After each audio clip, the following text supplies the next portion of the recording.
Mon titre: Charlatan et mercenaires dans les assemblées.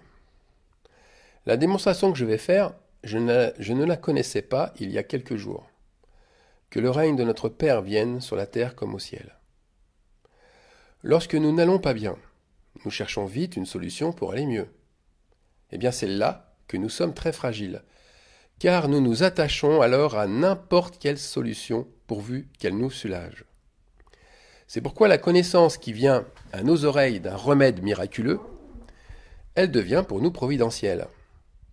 Un beau parleur qui nous montre ses diplômes, qui insiste sur ses expériences passées et qui possède un habit témoignant qu'il aide la profession, il peut en ce cas nous induire complètement en erreur.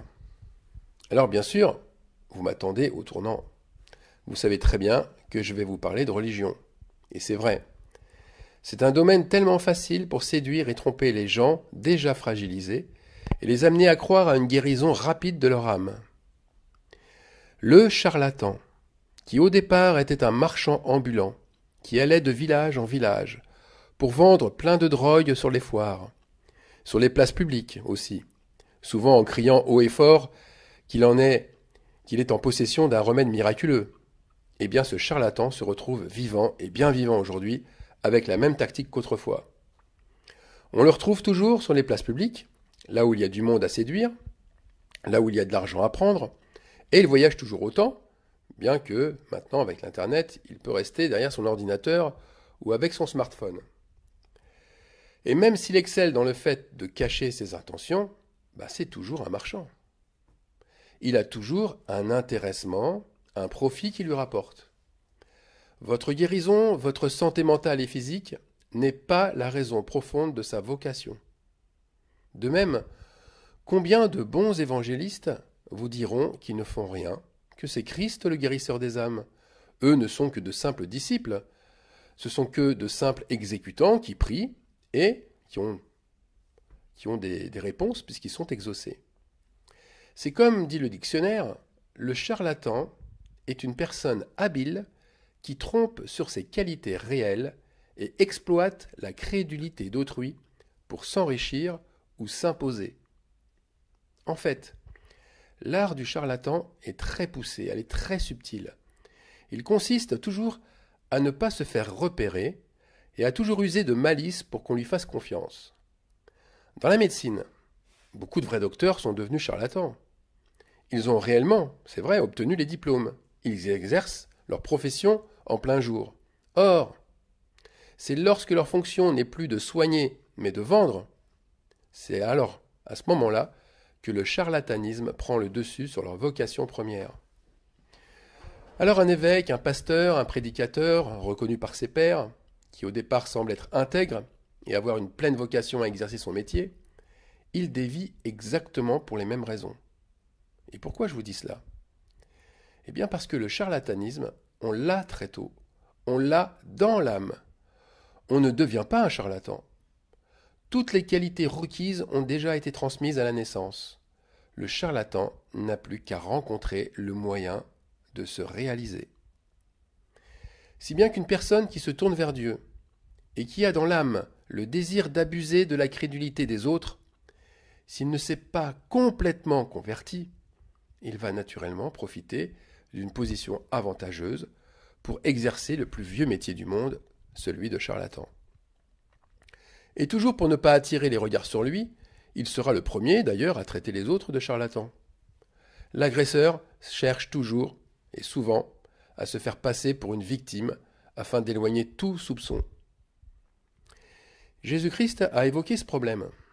Si, et particulièrement dans une de ses paraboles. Le mot charlatan n'existait pas à l'époque. Dans l'évangile de Jean, c'est celui de mercenaire qui a été envoyé. Un mercenaire, qu'est-ce que c'est ? Un mercenaire, c'est un ouvrier étranger qui vient pour travailler avec un seul objectif, le profit. Mais vous me direz, et vous aurez raison de le dire, un mercenaire, ce n'est pas forcément un charlatan. Il le devient s'il s'est fait passer pour quelqu'un d'autre. Eh bien, dans l'évangile de Jean, on le remarque, ce mercenaire n'est pas celui que les brebis pensaient qu'il était. Alors une chose, Jésus ne met pas en garde contre le mercenaire.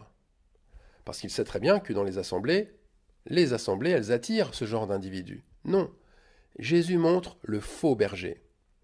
On va lire Jean 10, versets 11 à 13. Le bon berger donne sa vie pour ses brebis. Mais le mercenaire, qui n'est pas le berger et à qui n'appartiennent pas les brebis, voit venir le loup, abandonne les brebis et prend la fuite. Et le loup les ravit et les disperse. Le mercenaire s'enfuit parce qu'il est mercenaire et qu'il ne se met point en peine des brebis. Alors Jésus insiste sur le rôle du mercenaire, car à ce moment précis, sa véritable identité est dévoilée. Ce mercenaire qui fait office de berger, de gardien des brebis, il est comme un charlatan qui prend la fuite dès qu'il se sent en danger. Et la raison saute aux yeux. C'est parce qu'il se soucie plus de lui-même que des brebis. Ces brebis qu'il protège et qu'il conduit uniquement par intérêt. Or, il ne donne pas sa vie pour elles. Il ne les aime pas comme Christ les aime. Il les aime pour ce qu'elles lui rapportent. Pourtant, il leur a fait quand même une chose terrible. Il leur a menti, il a escroqué les brebis, puisqu'il leur a dit qu'il était comme Christ, qu'il était animé de la même foi, de la même intégrité, et qu'il veillera jusqu'au bout sur chacune d'entre elles, pour qu'aucune d'elles ne se perde. Or, le loup arrive. Et le loup arrive, et sa venue montre que ce gardien agit selon sa nature. Il ne peut que s'enfuir, bien qu'il soit payé pour rester auprès d'elle. Le loup, en fait, n'est qu'un révélateur du mercenaire qui se faisait passer pour un vrai berger.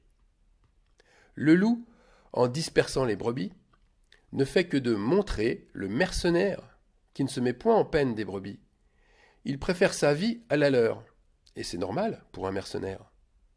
Mais ce qui est anormal, c'est qu'il a fait croire aux brebis qu'il était vraiment leur berger. Et ça, c'est de l'imposture. Le loup, qui est-il? Alors le loup, j'en avais parlé il y a pas mal de temps, c'était en 2016, dans un message sur le retour de Christ. Eh bien le loup n'est autre que Christ. Lorsque sa parole de vérité est révélée, elle crée le trouble. La vérité, une fois révélée, montre le mensonge, et cela procure un chaos. La peur fait son œuvre. Il se divise, il fuit, et le troupeau se disperse. Le loup, c'est vrai, prend la forme d'une personne. Une personne qui exerce un ministère connu, très connu, c'est celui de prophète. Mais Jésus l'avait auparavant dit à ses disciples, quelques versets auparavant, il demande à ses disciples d'aller témoigner de maison en maison. Et il leur dit, « Ce que je vous dis dans les ténèbres, dites-le en plein jour. Et ce qui vous est dit à l'oreille, prêchez-le sur les toits. Ne craignez pas ceux qui tuent le corps et qui ne peuvent tuer l'âme. » Alors la parole qui a été révélée dans ces ténèbres, qui a été murmurée à l'oreille, elle va s'exprimer comme une prophétie. Oh, pas par un prophète connu. Ce ministère de prophète, il va simplement le recevoir en même temps que la parole divine. Sinon, il nous pourrait surprendre et créer la peur comme un loup le ferait. Cette parabole, appelée communément celle du bon berger, elle aurait dû être appelée la parabole du bon berger et du faux berger mercenaire. Parce qu'elle met en lumière un phénomène, et un phénomène tellement répandu. Un phénomène qui ressemble à un groupe de malades à qui on a donné pendant des années des cachets pour guérir. Ah, ils se sentaient mieux avec ces cachets. Ils avaient pris l'habitude tous les jours, à heure fixe, de les avaler, et vraiment pour rien au monde ils n'auraient cessé de les prendre. D'ailleurs, on leur avait bien dit que c'était à vie qu'ils devaient s'en faire prescrire. Et puis voilà qu'un jour, sur la place publique, on vient révéler l'horreur. Ces cachets non seulement ne guériront jamais le malade, mais en plus, ils occasionnent des troubles encore plus importants que ceux qu'ils sont censés soigner. Mais c'est la division. C'est la division totale entre ceux qui se sentent trompés et ceux qui refusent de le croire et qui préfèrent le déni.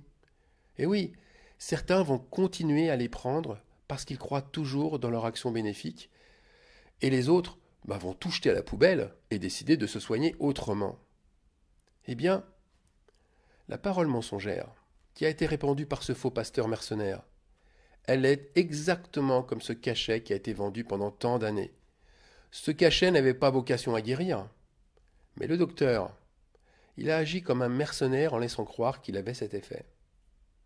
Par conséquent, il y aura toujours des croyants pour continuer à croire à ces paroles. Ils ne peuvent se résigner à ne plus prendre ce cachet. C'est impossible pour eux.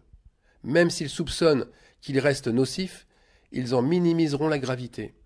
Ils préféreront garder cette habitude plutôt que de payer le prix d'une nouvelle démarche. Certes, une démarche qui sera déstabilisante, mais combien plus profitable à leur santé. Alors, je le disais juste dans mon précédent message, le rite, la tradition, elle apaise la peur, mais elle ne procure pas la foi. Et les psychologues du comportement nous le disent bien. Les gens ont du mal à se défaire de leurs souffrances. Par peur de l'inconnu, ils préfèrent les souffrances qui leur sont familières. Alors aujourd'hui, notre société, qui est hyper capitaliste et qui est faite pour donner la part belle au charlatanisme, eh bien, elle fait que nous vivons dans un système qui vise à générer toujours plus d'argent, toujours plus de profit, au détriment bien sûr des plus faibles, au détriment du besoin de notre prochain. Alors à titre d'exemple, on a les infirmières qui font plus d'actes administratifs que de soins. Et comme le système hospitalier devient de plus en plus stressant, elles ont de moins en moins de temps pour s'occuper des malades. On regarde en médecine générale et là, on ne cherche plus la cause des maux, mais on prescrit des médicaments et on calme les symptômes. Alors attention à une chose. La société moderne, elle ne crée pas des charlatans. Elle permet à ceux qui le sont dans l'âme, de pouvoir l'exercer pleinement. C'est pourquoi nous baignons au milieu de charlatans en tout genre. Et la religion, elle est envahie de charlatans marabouts. Marabout, je m'explique. Le marabout, ce n'est pas seulement le sorcier fétichiste, le sorcier voyant, médium d'une tribu d'Afrique. C'est aussi, et là je cite le dictionnaire, un prêtre d'une religion, un sage religieux spécialisé dans la protection contre le mal. Alors bien sûr, s'il se présentait sous ce nom de marabout, cela éveillerait certainement des soupçons d'imposture. Mais dans nos sociétés dites modernes et progressistes, les marabouts se cachent, et ils se cachent sous des noms cléricaux, comme évêques, rabbins, pasteurs, apôtres, évangélistes, docteurs ou prophètes. Et ils exercent des ministères importants au sein des religions officielles. Alors ce qu'il faudrait retenir, c'est que les mercenaires, qui se mettent en quête de fréquenter les assemblées, eh bien ils ne font rien de mal. Je le répète, ces mercenaires ne font rien de mal. Si, et seulement si, ils se montraient comme ils sont en ne cachant rien de leur intention. D'ailleurs, ils ne devraient pas rester longtemps en place, puisqu'ils n'ont aucun état d'âme, aucune empathie. Les autres ne les intéressent pas. Ils n'ont pas à cœur de vous aider vraiment. Ils devraient honnêtement annoncer au troupeau la vérité, qu'ils sont simplement de passage, qu'ils sont là pour une courte durée, juste pour prendre un salaire, parce qu'il n'y a que l'argent qui les intéresse. Parce que la fonction d'un mercenaire, elle est vraiment très limitée dans le temps. On fait appel à lui pour soit renforcer les rangs militaires, soit pour remplacer un ouvrier qui manque, ou encore pour une tâche précise. Et puis, arrivé à la fin de cette tâche, eh bien on le remercie en lui donnant son salaire. C'est ainsi que faisaient les Hébreux sous l'ordre de Moïse.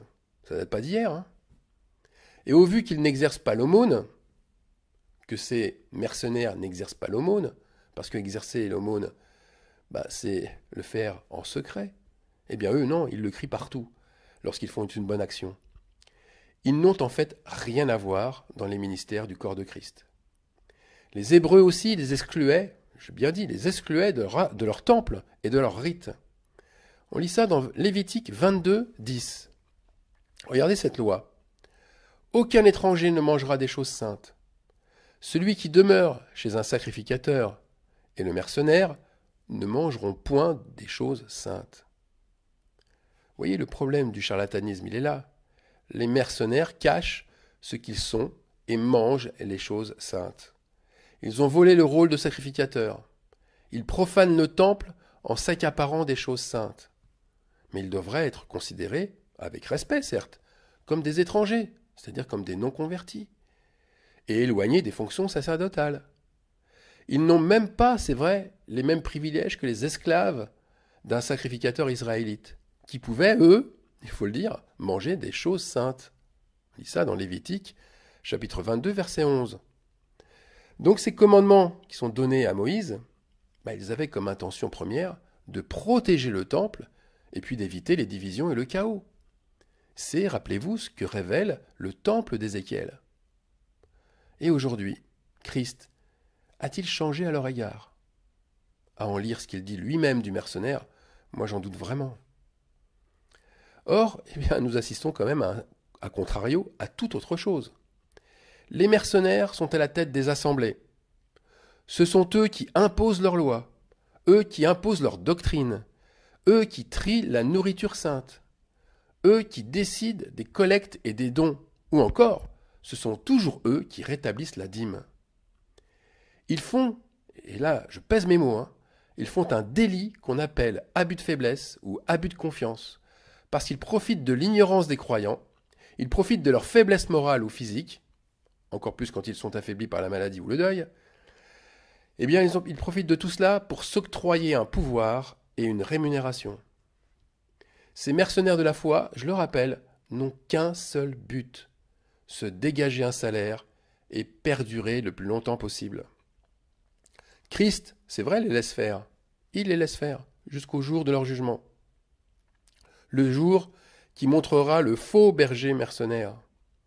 Et ce jour arrive en même temps que celui des brebis. On va lire pour cela Matthieu chapitre 10, des versets 32 à 33. C'est pourquoi quiconque me confessera devant les hommes, je le confesserai aussi devant mon Père, qui est dans les cieux. Verset 33. Mais quiconque me reniera devant les hommes, je le renierai aussi devant mon Père qui est dans les cieux. Ce passage fort a été tellement de fois expliqué par des mercenaires, par des charlatans, qu'il en a perdu complètement son sens premier. Relisez ce passage. Pas seulement versets 32-33, mais ce qu'il y a au-dessus et ce qui vient après. Et vous verrez que c'est au moment où se fait la division que la vérité éclate. C'est au moment où l'épée est apportée à la place de la paix que se révèlent les cœurs. Par conséquent, si vous gardez l'enseignement du mercenaire, vous montrez votre reniement. Par contre, si vous décidez d'apprendre par le Saint-Esprit, là vous confessez Christ devant le Père. Je vais finir par Jérémie chapitre 3, versets 14 et 15. Parce que ce verset montre Dieu en train de ramener dans Sion celles et ceux qui auront confessé Christ devant les hommes. Et bien sûr, après que l'épée soit tombée sur leur assemblée. Revenez, enfants rebelles, dit l'Éternel, car je suis votre maître. Je vous prendrai, 1 d'une ville, 2 d'une famille, et je vous ramènerai dans Sion. Je vous donnerai des bergers selon mon cœur, et ils vous paîtront avec intelligence et avec sagesse. Amen.